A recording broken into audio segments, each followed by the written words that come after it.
अस्सलाम वालेकुम। उम्मीद करता हूँ कि आप सब खैरियत से होंगे। हमारा दूसरा लेक्चर अख्ताम को पहुँचा और उसके बाद हम आज अपने तीसरे लेक्चर की तरफ बढ़ रहे हैं। हमारे पहले लेक्चर में हमने मोहम्मद बिन कासिम, सेकंड लेक्चर में हमने सुल्तान सुबुक्तगीन और महमूद गज़नवी के बारे में पढ़ा। आज हम तारीख़ हिंदुस्तान और हिंदुस्तान के एक इम्पोर्टेंट करेक्टर के बारे में बात करेंगे जिनका नाम है शहाबुद्दीन गौरी। अब शहाबुद्दीन गौरी जो थे वो 12वीं सल्तनत में 12वीं सदी में एक सल्तनत जो गज़नी और हिरात के दरमियान थी। सही है, ये एक दो शहर है, गज़नी और हिरात।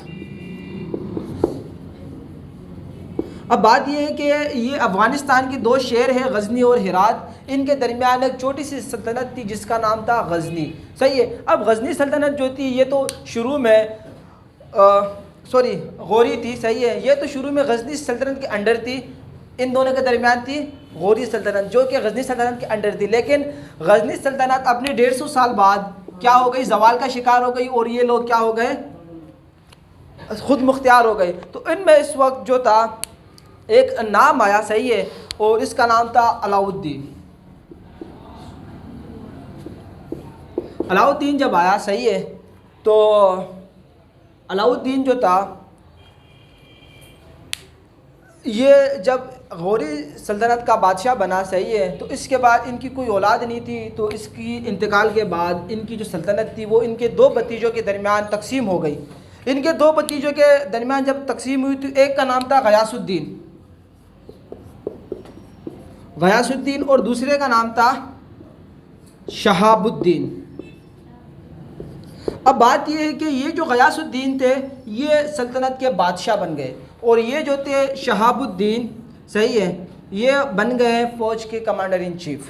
सही है, और इनको बनना भी चाहिए था क्योंकि इनमें वो सारी सलाहियतें पाई जाती थी जो एक कमांडर में होती है। सही है। अब ये किसके भतीजे थे, अलाउद्दीन के भतीजे थे, दो भतीजे जो कि अफ़गानिस्तान के सियाह सफ़ेद के मालिक बन गए। उन्होंने क्या किया, शुरू में अफ़गानिस्तान में आसपास के इलाकों में अपनी रिट कायम की और अपनी फ़ौज को अपनी सल्तनत को उन्होंने वसी से वसी तर किया। सही है, और इसके बाद शहाबुद्दीन जो थे वो एक ज़बरदस्त जंगी कमांडर, मैंने आपको कहा कि वो थे और उन्हें साबित भी किया कि ही इज़ द ग्रेट, वो एक अच्छे कमांडर है। सही है, और उन्होंने एक इम्पोर्टेंट पॉइंट में एक राजा आता है जिनका नाम था राजा पृथ्वीराज। उनका नाम था राजा पृथ्वीराज चौहान। वाकई में यही नाम था उनका, लेकिन चौहान को आप बाद में याद रखिएगा। सही है, राजा पृथ्वीराज चौहान जो थे, सही है, वो उस वक्त इनके मुकाबले में आए जिस तरह उनके मुकाबले में जयपाल आए। अब बात ये बेटा, आपको एक और इम्पोर्टेंट बात बता दूं कि हिंदुस्तान ने एक मिज़ाइल बनाया। सही है, और उन्होंने पृथ्वी के नाम से एक मिज़ाइल बनाया। तो उसकी अगेंस्ट में पाकिस्तान ने गौरी मिज़ाइल बनाया और जो कि पाकिस्तान का पहला मिज़ाइल था। सही है, अब उन्होंने इसी नाम के सहारे लेके उन्होंने अपने मिज़ाइल बनाए। पाकिस्तान का क्या था, गौरी मिज़ाइल बन गया, फिर इसके बाद गज़नी बन गया, फिर और भी बहुत सारे बन गए। लेकिन बात ये है कि असल में वजह ये थी कि भाई उन्होंने पृथ्वी मिज़ाइल बनाया तो उन्होंने क्या बनाया, गौरी बनाया। सही है, तो बात ये कि गौरी जो था वो एक बहुत बड़े ज़बरदस्त कमांडर साबित हुए और उन्होंने पृथ्वीराज से मुकाबला किया। सही है, और इनको शिकस्त दी। सबसे पहले हुआ ये कि एक जंग इनके दरमियान हुई। सही है, इसमें शहाबुद्दीन को बहुत ज़बरदस्त शिकस्त हुई और इतनी शिकस्त हुई कि ये ज़ख्मी हो गए और मैदान जंग में पड़े रहे। सही है, और इनकी फ़ौज भाग गई। फिर बाद में इसकी सिपाही आए, उसको ढूंढते रहे और इसमें इतनी हिम्मत नहीं थी कि उनको आवाज़ लगाएं। आखिर में उन्होंने इतनी हिम्मत जमा की और अपनी सिपाहियों को आगाह की, आवाज़ दी और वो आए, इसको उठा के लेके चले गए। सही है, फिर बाद में ये हुआ कि इसने कसम खाई कि जब तक मैं पृथ्वीराज से बदला नहीं लूँगा ना, मैं अपने कपड़े भी तब्दील नहीं करूँगा, मैं अपनी घरवालियों से भी नहीं मिलूँगा। पूरे 1 साल बाद, कितने साल बाद, 1 साल बाद, 1 ईयर तक इन्होंने न कपड़े चेंज किए। सही है, उन्हीं कपड़ों में रहे और ना इन्होंने अपनी घरवालियों से मिले। सही है, 1 साल बाद इन्होंने पूरे 1,20,000 का लश्कर 1,20,000 का लश्कर जमा किया और पृथ्वीराज के मुकाबले में निकल गए। पृथ्वीराज जो था वो एक राजा थे। सही है, वो भी एक ज़बरदस्त फेम कमांडर थे। वो 1,40,000 का लश्कर लेकर आ गए। सही है, इनके मुकाबले में। तो हुआ ये कि इनके दरमियान आपको मालूम है कि जब भी जंग होती है तो उनके दरमियान पहले ख़त व किताबत होती है। तो जब इनके दरमियान ख़त किताबत हुई तो उन्होंने शहाबुद्दीन से कहा कि हम आपको पैसे भी दे देंगे, आप वापस चले जाएँ। उन्होंने कहा कि भाई बात यह है कि मैं वापस तो चला जाऊँगा, लेकिन गयासुद्दीन बादशाह है। कौन बादशाह है? गयासुद्दीन। और बात यह है कि मैं अपने भाई से मशवरा करूँगा, मैं खतूत भाई को भेजता हूँ, वो क्या जवाब देते, वो जवाब देंगे तो मैं उसके बाद कोई कदम उठाऊँगा। तो पृथ्वीराज बहुत खुश हुए कि भाई चलो, जंग जो ही वो टल गई। तो हुआ ये कि उन्होंने एक जश्न रखा और रात को जश्न उन्होंने मनाया और सुबह को वो थके हुए थे और अचानक इन्होंने 1 लाख लश्कर के साथ हमला कर दिया पृथ्वीराज पर। पृथ्वीराज राजपूतों की एक फ़ौज था, उनके साथ 1,40,000, लेकिन वो एक ज़बरदस्त कमांडर थे। वो असर तक तो उन्होंने मुकाबला बड़ी अच्छी तरीके से किया, लेकिन उन्होंने क्या किया कि जो इन्होंने 1 लाख फ़ौज के साथ मुकाबला किया, 20,000 फ़ौज रिज़र्व में पीछे रखी थी। उन्होंने वो 20,000 फ़ौज जो रिज़र्व रखी थी वो मैदान में लेकर आ गए। अब वो रिज़र्व फ़ौज मैदान में आने से पृथ्वीराज को एक ज़बरदस्त शिकस्त हुई और मुसलमान दिल्ली के दरवाजे तक पहुँच गए और उन्होंने दिल्ली के दरवाजे पे दस्तक दी। और ये पहले बादशाह है जिन्होंने हिंदुस्तान को फ़तह किया, जिनकी हुकूमत बंगाल तक फैली, सही है। और इन्होंने आधे हिंदुस्तान पर, तकरीबन आधे हिंदुस्तान पर कब्ज़ा किया। और इसके बाद इनकी वफ़ात जो है वो कुकरों की वजह से हुई है। कुछ कुकरों ने इनको मारा, सही है, और इनको शहीद कर दिया गया, सही है। और इसके बाद इनकी जो सल्तनत थी, इनकी भी कोई औलाद नहीं थी अलाउद्दीन की तरह, सही है। और इसकी जो सल्तनत थी वो इनके ग़ुलामों में तकसीम हो गई, जिसे फिर बाद में ख़ानदान ग़ुलामा कहा जाता है। अब आगे चलते हैं, ख़ानदान ग़ुलामा क्या थी और इनकी हुकूमत कब तक चली, कैसे चली, सही है। अब इसके बारे में भी हम आज डिस्कस करते हैं। ख़ानदान ग़ुलामा का जो हुकूमत थी वो 1206 से स्टार्ट हुई, सही है, और 1526 तक चली, सही है। इस दौर में मुख्तलिफ़ बादशाहत आए, सही है, मुख्तलिफ़ लोग आए, मुख्तलिफ़ हुक्मरान आए। आज हम ये सारा का सारा कवर अप कर लेते हैं, क्योंकि ये इसमें 5 से 6 डेस्टिनी आई, सही है, डेस्टिनी आई और उन्होंने हुकूमत की। लेकिन उनका रोल इतना नहीं है जितना शहाबुद्दीन गौरी जितने फेमस हुए, जैसे महमूद गजनवी फेमस हुए, जैसे ज़हीरुद्दीन बाबर साहब फेमस हुए, वो इतने फेमस नहीं है। लेकिन असल बात यह है कि इम्पोर्टेंट फिर भी है, तारीख़ में पूछा जाता है। तो पहली जो सल्तनत शहाबुद्दीन गौरी के बाद इसके ग़ुलाम थे, उनका नाम था कुतुबुद्दीन ऐबक। इन्होंने हिंदुस्तान की बागडोर संभाली और इनकी जो थी, सही है, बादशाहत जो थी वो तकसीम हो गई और इनकी ख़ानदान से तकरीबन 9 लोगों ने हुकूमत की। कितने लोगों ने हुकूमत की? 9 लोगों ने हुकूमत की। और इनमें एक मशहूर बादशाह गुज़रे, सुल्तान अल्तमश, सही है। सुल्तान अल्तमश जो थे वो इन्हीं की ख़ानदान ग़ुलामा में से ही थे और तकरीबन इनकी कुल सल्तनत जो थी वो 84 बरस रही, सही है। उसके बाद अगली डिस्टनी बनी, सही है, थोड़ा मैं फास्ट जा रहा हूँ, सही है, आप लिखते जाएं अपने साथ, खिलजियों की।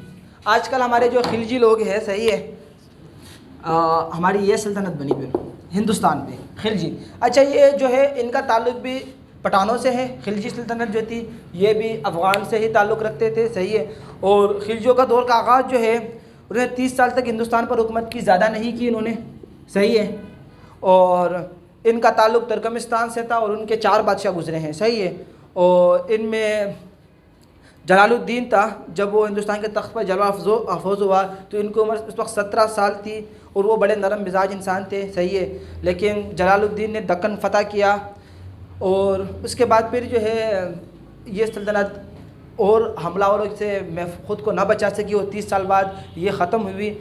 जलालुद्दीन के भतीजे ने उसे कत्ल किया, सही है, और जिनका नाम अलाउद्दीन था, उसके बाद वो तख्तनशीन हुए और अलाउद्दीन ने मुग़लों के 5 हमले रोके थे, सही है, कहा जाता है, सही है। और खिलजियों के बाद जो है तुगलक दौर आया, सही है। और तुगलकों का दौर का आगाज़ जब हुआ तो इनके 8 बादशाह आए थे, सही है। तकरीबन इनके कितने बादशाह थे? 8। इनके 4 थे और इनके 8 थे, सही है। और इनके दौर में, सही है, 2 मशहूर बादशाह हैं, सही है, और जिनका नाम था, एक का नाम था मोहम्मद ताल्लुक़, सही है, और दूसरे का नाम था, सही है, फ़िरोज़ ताल्लुक़, सही है। तुगलक, सॉरी मुझे नाम थोड़ा सही नहीं आ रहा है, फ़िरोज़ ताल्लुक़ दूसरे का नाम था जो बड़े मशहूर हुए, सही है, तारीख़ में। और इसके बाद इनका तीसरा बादशाह जो था और इनका जो लास्ट बादशाह था, सही है, जिनका नाम था महमूद, और इसके बाद इनकी डिस्टेंस ख़त्म हुई। इसके बाद तातारी और मुग़ल। तातारी लोग आपने सुना होगा, सही है, तातारी या मुग़ल।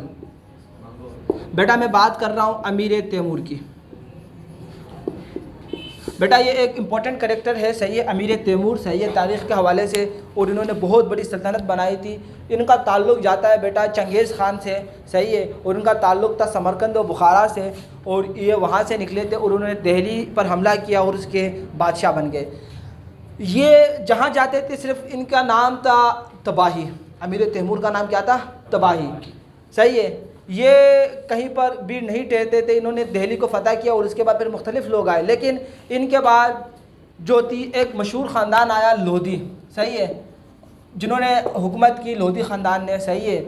और इसके बाद एक मशहूर जंग हुई जिसे हम आज आप लोग पानीपत की पहली जंग के नाम से जानते हैं, सही है। और इस जंग के बारे में हम अपने अगले लेक्चर में पढ़ेंगे कि ये जंग किसके फ़तह पर ख़त्म हुआ और ये जंग कैसे स्टार्ट हुआ, ये हम अपने अगले लेक्चर में डिस्कस करेंगे। अब आपका कोई सवाल हो इसके हवाले से तो आप कर सकते हैं। जी जी,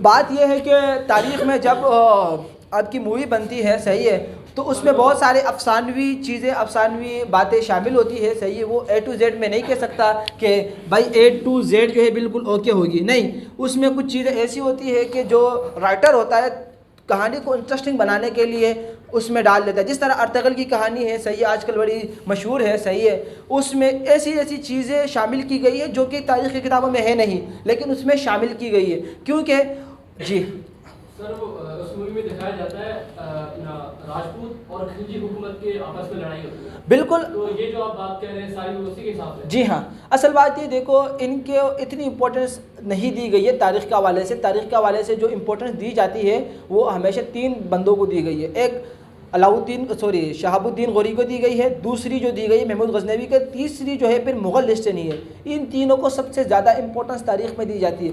बीच में जो हुक्मरान आए ना, ये भाई 10 बरस के लिए एक आया, फिर 1 बरस के लिए दूसरा आया, फिर ये इस तरह आपस में खाना जंगी रही है हिंदुस्तान में। जी, तातारी जो थे इनका ताल्लुक़ असल में मंगोलिया से था, सही है, और ये चंगेज़ ख़ान जो था उनका सरबराह था, और उसके दौर में इन्होंने एवोल्यूशन की, सही है, और उसके बाद इनकी सेंट्रल एशिया में इनकी गवर्नमेंट बनी, सही है, जिसे एल खानी सल्तनत कहा जाता था, सही है, जिस पे अपना क्या हलाकू ख़ान की हुकूमत थी, सही है। दूसरी हुकूमत जो इनकी बनी तो वो गोल्डन हॉर्न वाली थी।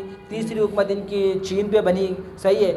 आगे इनकी हुकूमत तकसीम हुई। फिर बाद में ये हुआ कि जो तातारी थे, सही है, इनकी नस्ल में कुछ लोगों ने इस्लाम कबूल किया, जिनमें अमीर तैमूर की वालिदैन भी शामिल थे, और वो इस्लाम से जलवा अफरोज़ हुए और बाद में उन्होंने अपनी एक सल्तनत कायम की।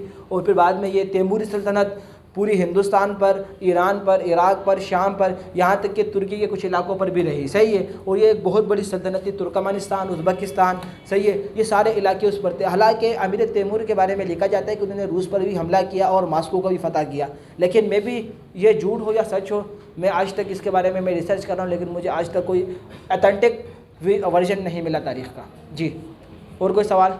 जी सर, मेरा सवाल ये है कि अभी तक मतलब ये जो अभी दौर चल रहा है, इस दौर में भी अगर वो मुग़ल एम्पायर होते तो क्या बेहतर था, या जो अभी दौर चल रहा है वो बेहतर है? असल बात यह है कि मैं इसके हवाले से कोई अपना पॉइंट ऑफ व्यू नहीं ले सकता, क्योंकि मुग़ल दौर की जो शुरुआत थी ना, तो वो हिंदुस्तान का एक सुनहरा दौर था, सही है। और एक वक्त ऐसा था कि हिंदुस्तान की GDP जो थी वो पूरी दुनिया की इतनी परसेंट थी, सही है, कितनी परसेंट थी?